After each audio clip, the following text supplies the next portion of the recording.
And the real drama begins next week in Would You Marry Me, with the cheating WooJu in town.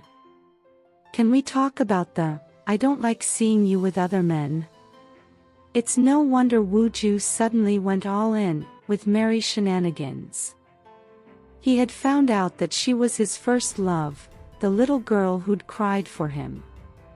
In the preview, he can hardly contain his happiness at finally being with her, even though it's fake.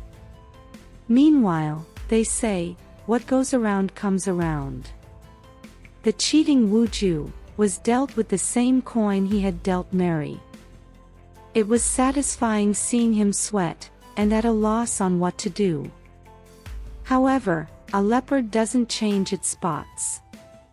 With Jenny out of reach, he decides to wriggle his way back to MeRi, seeking an easy meal and ride.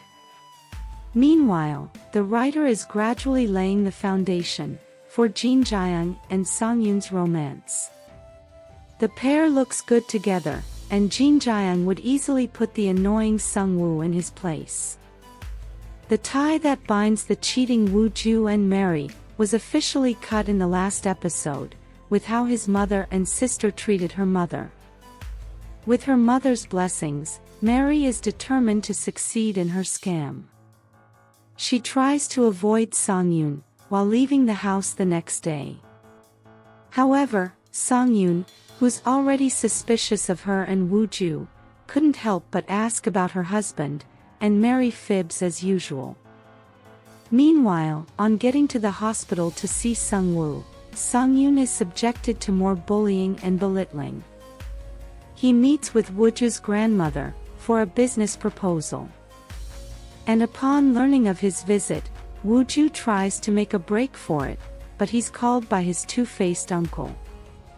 Somehow, he manages to save the day, with MeRi by his side.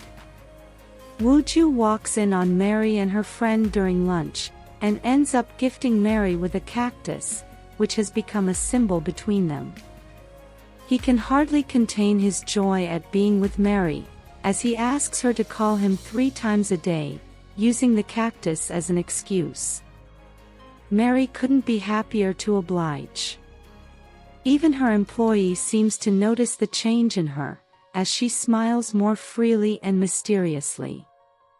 Meanwhile, Jin Jaeyoung is still holding on to her crush on WooJu, as they can be seen finally having a meal together.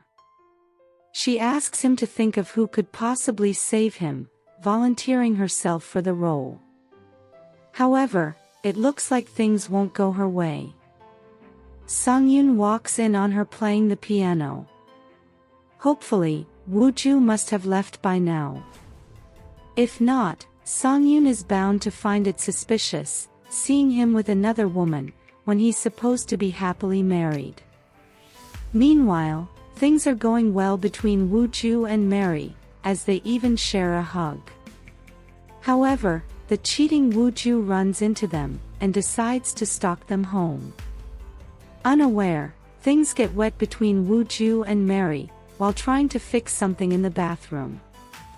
Like a leech, the cheating WooJu lingers around until WooJu leaves, to make his presence known to MeRi. As things didn't work with Jenny, he tries to wiggle his way back into MeRi's grace, claiming to have chosen her over Jenny. When this doesn't work, he forces himself into her new home. MeRi is fast to switch off the lights, to hide her wedding picture with WooJu from sight. A drag ensues, and the cheating WooJu ends up getting hurt. MeRi takes him to the hospital, and the obnoxious cheat milks it for what it's worth, until they run into WooJu, who had gone for a change of clothes.